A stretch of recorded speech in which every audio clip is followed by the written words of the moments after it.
ሰላም ሰላም ውድ ቤተሰቦች እንዴት ቆያችሁልን? በዛሬው የቶቱ በርካታ እግር ኳሳዊ መረጃዎችን ይዘን መጥተናል። አብራችሁን ቆዩ። ውድ ቤተሰቦች እንደተለመደው ለቻናላችን አዲስ ከሆናችሁ ቻናሉን ሰብስክራይብ በማድረግ ቤተሰቡ ሁኑ። አሁን ለተመረጃዎች አለፍን። አብራችሁን ቆዩ።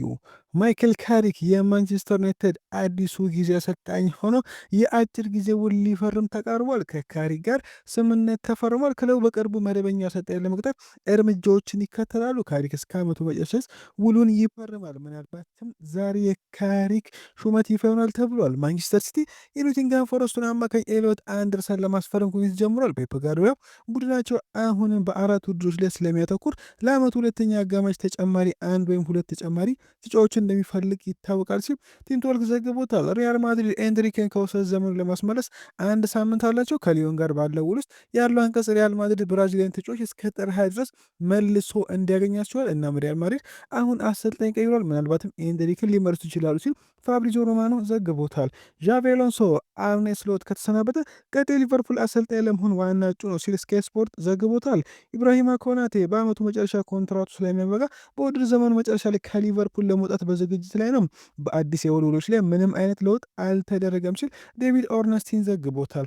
ፌነርባቼ ኒጎሎ ካንቴን ለማስፈረም ጥያቄ አቅርቧል። የቱርኩ ክለብ ነገ የመሀል ሜዳ ተጫዋቹን ወኪል ያገኛል ተብሏል። ቶተንሃም ሆትስፐር የአትሌቲኮ ማድሪድ የመሀል ሜዳ ተጫዋች ኮኖር ጋላገር ለማስፈረም በይፋ ጥያቄ አቅርቧል። ስፐርስ 34 ሚሊዮን ፓውንድ የሚወጣ ዋጋ ያለው ጥያቄ አቅርቧል። ይህም በስፔኑ ክለብ ተቀባይነት ይኖረዋል ተብሎ ይጠበቃል። የመሀል ሜዳ ተጫዋቹን ወደ ቶተንሃም ለመዘዋወር ዝግጁ ነው ሲል ዴቪድ ኦርነስቲን አረጋግጧል። ቶተንሃም ሆትስፐሮች አሁን የሮድሪጎ ቤንታኩርን ጉዳት ተከትሎ አዲስ የመሀል ሜዳ ተጫዋች ለማስፈረም ዝግጁ ነች ተባለ። ቤንታኩር ለ3 ወራት ያህል ከሜዳ እንደሚርቅ ተረጋግጧል። የጄምስ ማዲሰን የጉልበት ጉዳትን ጨምሮ ፔፕ ማታርሳርንም ኢቢሱማን ሁለቱም ለሀገራቸው ግልጋሎት ለመስጠት አለመኖራቸው ተከትሎ አንድ ወይም ሁለት አማካይ በቶተንሃም ይፈለጋል ሲል ታይምስ ስፖርት ዘግቦታል። ዳራ ፍሌቸር በማንቸስተር ዩናይትድ የማይክል ካሪክ የአሰልጣኝ ቡድን አባል የመሆን እድል ቢሰጡም ፈቃደኛ ሳይሆን ከ18 ዓመት በታች ቡድኑን አሰልጣኝ ሆኖ ለመቀጠል ፍላጎቱን አረጋግጧል ሲል አንድ ሚታን ዘግቧል። ፋቢያን ሩይዝ የፒኤስጂ ቡድን እስከ ሰኔ 2029 ድረስ ለማደስ ተቃርቧል። ኤሪክ ዳየር ለዌስትሃም ቀርቧል። እንግሊዝ የተከላካይ እስከ 2028 ድረስ በፈረንሳይ ክለብ ሞናኮ ውል ያለው ሲሆን ለ50 ጥሩ ዕድል እንደሆነ ይታሰባል። ነገር ግን እስካሁን ምንም የላቀ ነገር የለም ሲል ፍሎሪያን ፕሌተንበርግ ዘግቦታል። ኤሲ ሚላን ሊዮን ጎሬትስካን ለማስፈረም መረጃዎችን መሰብሰብ ጀምሯል። ተጫዋቹ ኮንትራቱ በሚቀጥለው ሰኔ ወር ያበቃል። ዲማርዚዮ ነው ዘገባውን የዘገበው። ፍላሚንጎ የሉካስ ፓኬታ ካምፓኒ ዌስትሃም ምላሽ የጠበቀ ነው። ዌስትሃም 58 ሚሊዮን ዩሮ ከአማካዩ ዝውውር ይፈልጋል። የፍላሚንጎ የአሁኑ ዋጋ ከ30 ሚሊዮን ዩሮ እስከ 35 ሚሊዮን ዩሮ ሲሆን ግርሾዎችን ወደ 40 ሚሊዮን ዩሮ ሊደርሱ ይችላሉ። ፓኬታ ወደ ሪዮ ለመመለስ እየገፋ ነው ተብሏል። ኤንዞ ማሬስካ በሪያል ማድሪድ አድናቆት አለው ተባለ። ካምፓኒ ሙሲያላና ኪሚች መች እንደሚመለሱ ተናገረ። ከጀማል ሙሲያላ ጋር ሁሉም ነገር በጥሩ ሁኔታ እየሄድ ነው። በሁሉም ነገር ማርቻ ላይ እየተሳተፈ እና ብዙ ተጨማሪ ስራዎችን እየሰራ ነው። ይህ ጥሩ ምልክት ነው እና በቅርቡ ይመልሳል። ምናልባትም በሚቀጥለው የፕሬስ ኮንፈረንስ ላይ አንዳንድ ዜናዎችን ማጋራት ይችላሉ። የነገ ጨዋታ ለኪሚች በጣም ገና ነው። እስካሁን ከቡድኑ ጋር ልምምድ አልጀመረም ተብሏል። በአሁን ጊዜ አርሰናል በዝውውር ገበያ ውስጥ እንቅስቃሴ ለማድረግ አስቸኳይ ፍላጎት የለውም። የስፖርት ዳይሬክተሩ አንድሪያ በርታይንን የዝውውር መስኮት በቀላሉ አይመለከቱም ብሏል። ነገር ግን የክረምትን የዝውውር መስኮት እቅድ አውጥተው ካሁኑ እየሰሩ ነው ተብሏል። ፋብሪዚዮ ሮማኖ ስለ ማርክ ጉሄ ተጫዋቹ እውነተኛ ፍላጎት ሁልጊዜ በክረምት በነፃ ዝውውር ላይ መዞር እንደሆነ ነገራችሁ ይችላሉ። ሊቨርፑል በጣም ገፍቶ እየሄደ ነው። አርሰናልም እየሰራ ነው። ለዝውውሩ ምክንያት አርቴታ የተጫዋቹ ትልቅ ደጋፊ ስለሆነ እነዚህ ሁለት ክለቦች አጥብቆ ይፈልጉታል። ባየር ሙኒክም በጉሄ ጉዳይ ስብሰባዎችን እያደረጉ ነው። ማንቸስተር ሲቲ በጥሩ ወር ለጉሄ አስፈላጊ ጥያቄ ማቅረብና ጠንካራ መሆንም ይፈልጋል ሲል ፋብሪዚዮ ተናግሮታል።